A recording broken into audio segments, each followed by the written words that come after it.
প্রিয় শিক্ষার্থী, আসসালামু আলাইকুম। আজকের ক্লাসে পঞ্চম শ্রেণীর গণিত বইয়ের 54 পাতায় যে অঙ্কগুলো আছে সেই অঙ্কগুলো সমাধান করব। দেখো, 54 পাতার প্রথমে 2 নম্বর দিয়ে আছে নিচের ভগ্নাংশগুলোকে সমহর বিশিষ্ট ভগ্নাংশে রূপান্তর করে তুলনা করি। কি করতে হবে? যে নিচে যে দুইটা ভগ্নাংশ দেওয়া আছে এই দুইটা ভগ্নাংশকে সমহর বিশিষ্ট ভগ্নাংশে রূপান্তর করতে হবে। রূপান্তর করার পরে কি করতে হবে? তুলনা করতে হবে।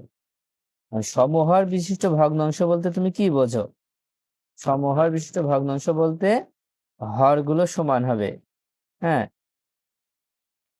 এই দুইটা ভগ্নাংশের হর কি হবে? সমান হবে। এখন কিন্তু একটা 3 আছে, একটা 5 আছে, কিন্তু এই হরগুলো কি করতে হবে? সমান করতে হবে। দেখো, সমান করার জন্য খুবই সহজ পদ্ধতি এখানে দেওয়া আছে। দেখো, প্রথমে লেখা আছে 1/3। অনেকগুলো খালি ঘর আছে না, খালি ঘরগুলো আমরা পূরণ করবো কিভাবে? দেখো, প্রথমে 1 লেখা আছে, 1-এর ঘরের নামটা পড়ো।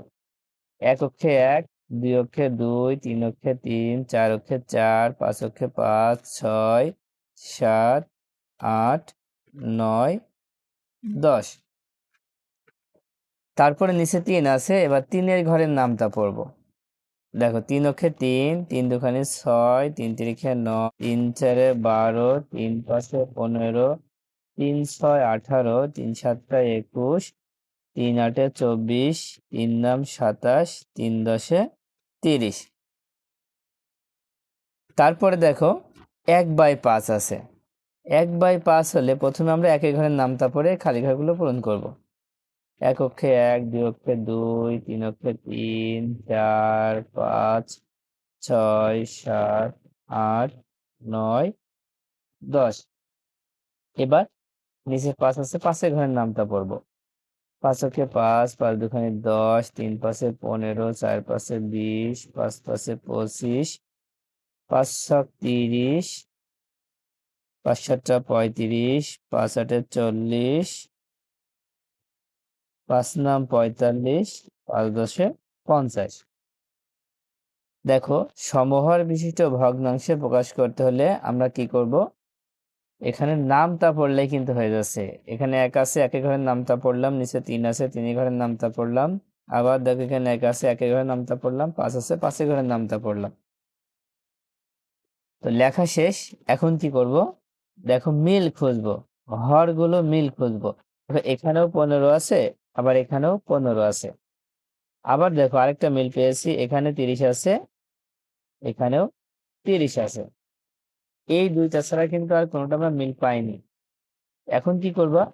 দেখো, যে দুইটা মিল পেয়েছি সেই দুইটা এখানে লিখবো।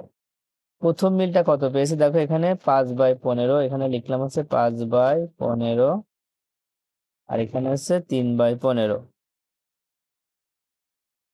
তো এখন এখানে কোন চিহ্ন হবে? এই চিহ্নটা আমাদের বসাতে হবে। দেখো, এখন তো হরগুলো সমান। হর যদি সমান হয়, যার লব বড় সে হবে বড়, আর যার লব ছোট সেই সংখ্যাটা হবে ছোট। তাহলে এখানে কোন চিহ্নটা হবে? যেহেতু এই ভগ্নাংশটা বড়, তাই আমাদের এখানে বড় চিহ্ন হবে। এই চিহ্নটা বসাতে হবে। এই চিহ্নটার নাম হচ্ছে বড় চিহ্ন, মানে বৃহত্তম চিহ্ন। তারপরটা দেখো, তারপরে আছে 10/30, এখানে 10/30 লিখলাম। আর নিচে আছে 6/30, এখানেও 6/30 লিখলাম। তো এখানেও কিন্তু হরগুলো সমান। হর যদি সমান হয়, যার লব বড় সেই ভগ্নাংশটি বড়। তাহলে আমাদের এই 10/30 বড়, এই জন্য এখানে বড় চিহ্ন বসাতে হবে। দেখো, এখানে কত লিখবা? দেখো, আমরা এখানে যে দুইটা হর পেয়েছি সমান হর, দেখো এখানে 15 পেয়েছি, এখানে 30 পেয়েছি, তাই লিখবো 15, আর এখানে লিখবো 30। দেখো, এখানে 15 পেয়েছি, এখানে 30 পেয়েছি, মানে সমহর, মানে হরগুলো যার সমান সেগুলো লিখতে হবে। 15 30 হলো 3 ও 5-এর সাধারণ গুণিতক। কারণ 3 দিয়েও 15-কে ভাগ করা যায়, আবার 5 দিয়েও 15-কে ভাগ করা যায়। 3 দিয়ে 30-কে ভাগ করা যায়, 5 দিয়েও 30-কে ভাগ করা যায়। এই জন্য এখানে বলা হচ্ছে 15 30 হলো 3 ও 5-এর সাধারণ গুণিতক। আবার 3 ও 5-এর লঘিষ্ঠ সাধারণ গুণিতক বা লসাগু হলো। লসাগু কোনটা হবে? দেখো, এই দুইটার মধ্যে যেটা সব থেকে ছোট সেটা হবে লসাগু। তাই লসাগু কত হবে? 15 হবে। এখানে 15 হবে। আমরা জানি লসাগুর ক্ষেত্রে সব থেকে ছোটোটা নিতে হয়, মিলগুলোর মধ্য থেকে সব থেকে ছোটোটা নিতে হবে।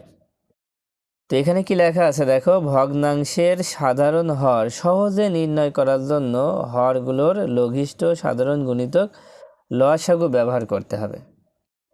তার মানে সাধারণ হর আমরা সহজে যদি নির্ণয় করতে হয় তাহলে আমাদের কি করতে হবে, লঘিষ্ঠ সাধারণ গুণিতক বা লসাগু ব্যবহার করতে হবে। ঠিক আছে, এবার এই 3 নাম্বারটা দেখো, 3 নাম্বারে আছে 5/6 1/9 ভগ্নাংশগুলোকে সমহর বিশিষ্ট ভগ্নাংশে রূপান্তর করে তুলনা করি। দেখো এখানে আমরা একটা নিয়মে করেছি, এখানে আরেকটা নিয়মে দেওয়া আছে, তার মানে এটা দুইটা নিয়মে করা যায়। তো কিভাবে করব, দেখো এখানে প্রথম কাজ হচ্ছে 5/6 1/9 এর যে হরগুলো আছে, হর কত 6 আর 9 আছে, 6 আর 9 লসাগু বের করে নিতে হবে। এখানে কি লেখা আছে দেখো, এখানে ভগ্নাংশগুলোর হর 6 ও 9, দেখো হর একটা হচ্ছে 6 একটা হচ্ছে 9, আর 6 ও 9 লসাগু, 6 ও 9 লসাগু কত হবে, দেখো আমরা তো লসাগু নির্ণয় করা শিখেছি, এখানেই করে দিলাম 6, 9 লসাগু বের করব, ঠিক এইভাবে দাগ দিয়ে।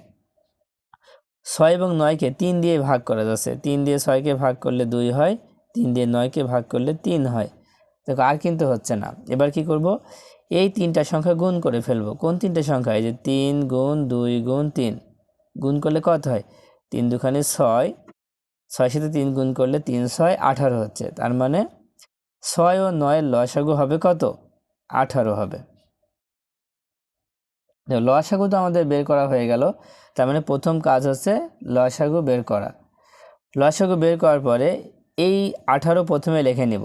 দেখো ফার্স্টে 18 লিখে নিলাম, নেওয়ার পরে এই প্রথমটার হর কত ছিল 6 আছে, এই 6 দিয়ে ভাগ করব। তখন 18কে এই 6 দিয়ে ভাগ করলে আমরা কত পাচ্ছি, 3 পাচ্ছি।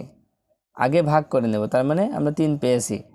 পাওয়ার পর এবার 5/6টা এখানে লিখে নিব। প্রথমে 5/6 লিখে নিলাম, এবার একটা গুণ চিহ্ন দেব, দেওয়ার পরে আমরা যে ভাগ করে 3 পেয়েছি সেই 3 এই দুইটার সাথেই গুণ হবে, লবের সাথেও গুণ হবে, হরের সাথেও গুণ হবে। ঠিক আছে, যেটা আমরা ভাগ করে পেয়েছি। এবার 5 আর 3 গুণ করে ফেলো, 3 5 15, এখানে 15 হবে, আর 3 6 18 হবে। তারপরে দেখো আমাদের 1/9 কিন্তু এখনো বাকি আছে, এবার ফের এই 18 আবার লিখতে হবে। দেখো দেখো এই 18 আবার আমরা লিখে নেব, লেখার পরে এবার দ্বিতীয় ভগ্নাংশের হর দ্বারা ভাগ দেব। কত আছে, 9 আছে, 9 দিয়ে 18কে ভাগ করব, কত হচ্ছে, 2 হচ্ছে। এবার আমরা 1/9 এখানে লিখে নেব। দেখো 1/9, এবার একটা গুণ চিহ্ন দিব, গুণ চিহ্ন দিয়ে ভাগ করে আমরা যে 2 পেয়েছি সেই 2টা একের সাথেও গুণ করব, 9 সাথেও গুণ করব। এবার গুণ করে দাও, দেখো 2 অক্ষে 2, 9 দুখানি 18। তো দেখো এখানেও 18 হয়েছে, এখানেও 18 হয়েছে, তার মানে সমহর বিশিষ্ট ভগ্নাংশ কিন্তু আমাদের প্রকাশ করা হয়ে গেল। এবার লিখব সমহর বিশিষ্ট ভগ্নাংশ দুইটি, একটা হচ্ছে 15/18 ও আরেকটা হচ্ছে 2/18, 2/18। তো যেহেতু এখানে হর তো সমান পেয়েছি, এখন আমরা লবকে খেয়াল করব। দেখো আমরা জানি হর যদি সমান হয়, যার লব বড় সেই ভগ্নাংশটি বড়। তার মানে এখানে আমরা লিখব যেহেতু 15, এখানে কিন্তু গ্রেটার দেন বা বৃহত্তম চিহ্ন দেওয়া আছে, এখানে লিখব 2, কারণ 2 থেকে 15 বড়, এই জন্য এখানে এই চিহ্নটা ব্যবহার করা হয়েছে। অতএব এখানে আমরা কোন সংখ্যাটা লিখব, দেখো আমরা প্রথম যে ভগ্নাংশ পেয়েছি, আসল যে ভগ্নাংশ একটা ছিল 5/6 1/9, সেটা কিন্তু এখানে লিখতে হবে। তার মানে 15 হচ্ছে কোনটা, দেখো 15/18 আমরা পেয়েছিলাম 5/6 থেকে, তার মানে এখানে লিখবো হচ্ছে 5/6, আর 2 পেয়েছি কোনটায়, দেখো এখানে 2 পেয়েছিলাম, তার 2 ভগ্নাংশ হচ্ছে 1/9, তার মানে লিখবো হচ্ছে 1/9। তারপর তুলনা করা কিন্তু আমাদের হয়ে গেল, আশা করি তোমরা বুঝতে পেরেছো।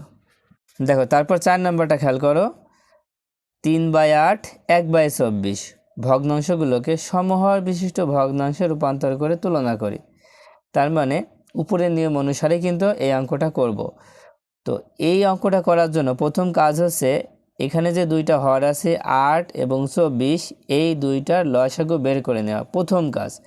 সেই জন্য লিখে নিবা ভগ্নাংশগুলোর হর 8 ও 24-এর লসাগু। লসাগু কত হবে? তাহলে 8 ও 24-এর লসাগু করে ফেলো। দেখো আরেকটা সহজতমাত্র উপায় বলি। এখানে যে দুইটা সংখ্যা আছে কত কত 8 এবং 24, তার মানে ছোট সংখ্যা দিয়ে যদি বড় সংখ্যাটিকে ভাগ করা যায় তাহলে এই বড় সংখ্যাটাই হবে লসাগু। দেখো 8 দিয়ে 24-কে ভাগ করা যায়, 3 8 24, তার মানে 8 আর 24-এর লসাগু 24 হবে। তার মানে আমরা এখানে 24 লিখতে পারি। ঠিক আছে, খুব সহজ কিন্তু। যে ছোট সংখ্যা দিয়ে যদি বড় সংখ্যাটিকে ভাগ করা যায় তাহলে এই বড়টাই হবে লসাগু। 24 লসাগু আমরা লিখে দিলাম। এবার ফার্স্ট একটা খালি ঘর আছে, এখানে কত লিখব? এই যে আমরা লসাগু দেখো আমরা যে লসাগু 24 পেয়েছি সেই 24টা এখানে লিখে দিব। 24 লিখে দিলাম। এবার 24-কে 8 দিয়ে ভাগ করতে হবে, কারণ প্রথম যে ভগ্নাংশ আছে তার হর হচ্ছে 8, তাই 24-কে 8 দিয়ে ভাগ করতে হবে। ভাগ করলে কত পাবো? 3 পাবো। এখানে 3 লিখে দাও। তারপরে দেখো 3/8, এই ভগ্নাংশটা এখানে ফের লেখা আছে 3/8, গুণ চিহ্ন দিয়ে এখানে কত লিখবো? দেখো ভাগ করে আমরা 3 পেয়েছি, এখানেও 3 লিখব, এখানেও 3 লিখব, এই 3 কিন্তু। এবার গুণ করে দাও, 3 3 9 আর 3 8 24। আশা করি বুঝতে পারছো তোমরা। তারপরটা খেয়াল করো, আমাদের আরেকটা ভগ্নাংশ আছে এখানে কিন্তু 1/24। তো আমরা এটা করার জন্য প্রথমে যেহেতু খালি ঘর, তাহলে লসাগু করে যে 24 পেয়েছি সেই 24টা এখানে লিখতে হবে। তারপর ভাগ দিয়ে এই ভগ্নাংশের হর যে 24 আছে সেই 24 দিয়ে ভাগ করতে হবে। তো 24-কে 24 দিয়ে ভাগ করলে কত হয়? 1 হয়। দেখো এখানে 1/24, 1/24 এখানে লেখা হয়েছে। এবার গুণ চিহ্ন দিয়ে খালি ঘর দুইটা আছে, এই দুইটা খালি ঘরেই আমরা যে ভাগ করে 1 পেয়েছি সেই 1 লিখে দিব। এবার গুণ করে দেবো, 1 অক্ষে 1, 24 অক্ষে 24। তারপরে সমহর বিশিষ্ট ভগ্নাংশ কি কি পেয়েছি? দেখো প্রথমটা পেয়েছি 9/24, তার মানে 9/24 লিখে দিব। ও আরেকটা পেয়েছি 1/24। এখন দেখো হরগুলো তো সমান, হর যদি সমান হয় তাহলে যার লব বড় সেই ভগ্নাংশটি বড়। তার মানে প্রথমে 9 লিখব, 9 যেহেতু বড় এইদিকে চিহ্ন ঘুরে আসে 9-এর দিকে, তাই 9 বড় আর 1 হচ্ছে ছোট। অতএব এখানে কত লিখবা? দেখো 9 বলতে কোন ভগ্নাংশকে বোঝানো হয়েছে? দেখো 9/24 ছিল হচ্ছে 3/8, তার মানে 3/8 প্রথমে হবে, 3/8। আর তারপরটা হচ্ছে 1/24, 1/24। তো আশা করি তোমরা এই অঙ্কগুলো খুব ভালোভাবে বুঝতে পেরেছো। তো আজকের মতো ক্লাসটি এই পর্যন্ত। আল্লাহ হাফেজ।